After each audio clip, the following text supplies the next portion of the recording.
Points को जानने के बाद आज हम बात करेंगे बायोगैस प्लांट के एडवांटेज और डिसएडवांटेज के बारे में। रिन्यूएबल एनर्जी का ही एक पार्ट है बायोगैस प्लांट। रिन्यूएबल एनर्जी की तरह ही हम यूज़ करते हैं बायोमास एनर्जी को। बायोमास एनर्जी की काफ़ी एप्लीकेशन है, जैसे कि पहला तो सब जानते हैं वो है बायोगैस प्रोडक्शन। उसके बाद अगर हम देखें तो बायोमास प्रोडक्शन के साथ साथ हम बायोगैस का यूज़ करके इलेक्ट्रिसिटी भी प्रोड्यूस कर सकते हैं। कैसे? तो इलेक्ट्रिसिटी प्रोड्यूस करने के लिए हमको चाहिए टरबाइन से कनेक्टेड जनरेटर। जो जनरेटर होता है वो एक रोटेशन मोशन के साथ साथ इलेक्ट्रिसिटी प्रोड्यूस करता है। तो टरबाइन को रोटरी मोशन देने के लिए बायोमास एनर्जी से जो प्रोड्यूस हुआ बायोगैस है उसका हम यूज पानी को गर्म करके उसकी स्टीम जनरेट कर सकते हैं, और स्टीम जनरेट से हम स्टीम टरबाइन को रोटरी मोशन दे सकते हैं, और स्टीम टरबाइन की रोटरी मोशन से हम जनरेटर जो है उसको रोटरी मोशन दे सकते हैं, और जनरेटर से हम इलेक्ट्रिसिटी प्रोड्यूस कर सकते हैं। दूसरी एप्लीकेशन, बायोगैस प्लांट से जो निकला हुआ जो कचरा है उसका यूज हम खाद के तौर पे कर सकते हैं, फर्टिलाइजर के तौर पे कर सकते हैं।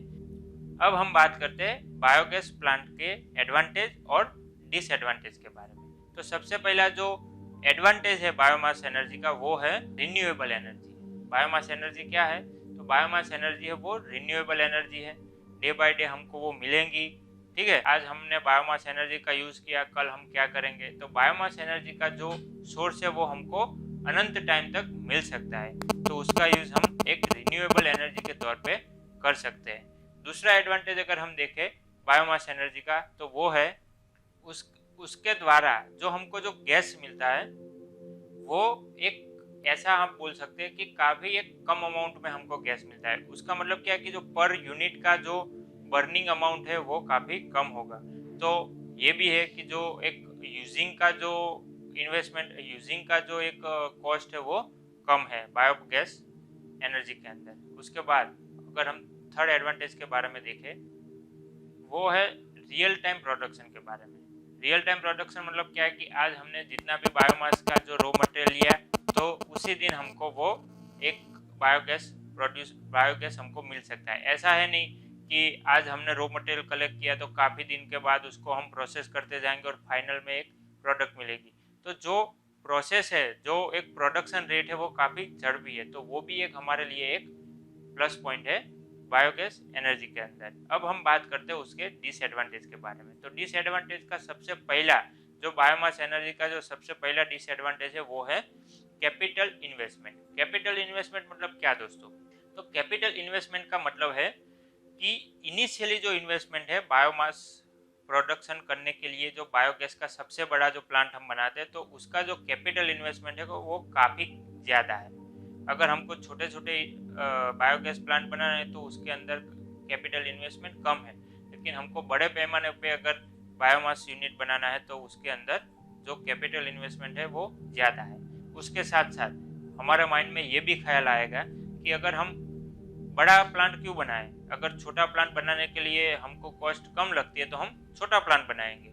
तो उसका भी एक नेगेटिव इफेक्ट है, वो है प्रोडक्शन के अंदर मिलती हुई एनर्जी।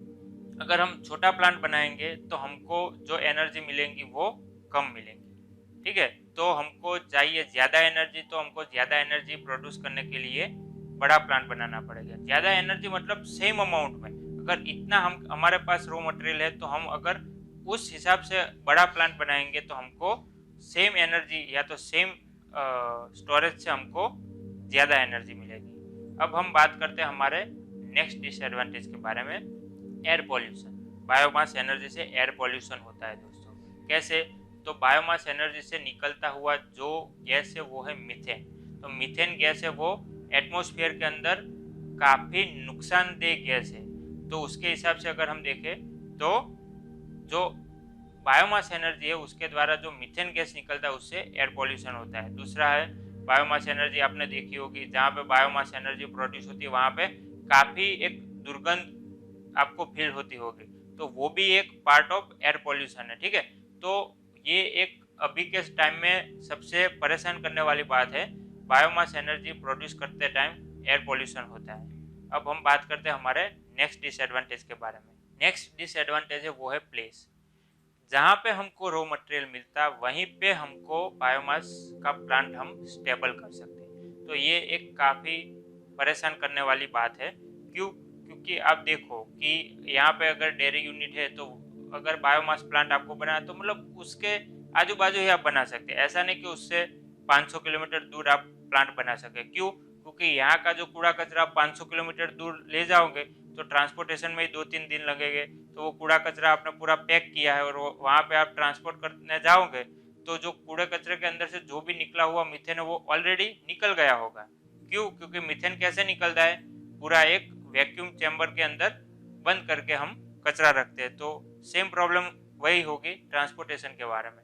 तो बायोमास एनर्जी हम प्रोड्यूस करते हैं तो वो हमको इनिशियल लेवल पे या तो वही पर्टिकुलर प्लेस पे करनी होगी। तो ये भी एक डिसएडवांटेज है। तो आज के वीडियो में हमने जाना advantage disadvantage of biomass energy और application of biomass energy. Thank you very much.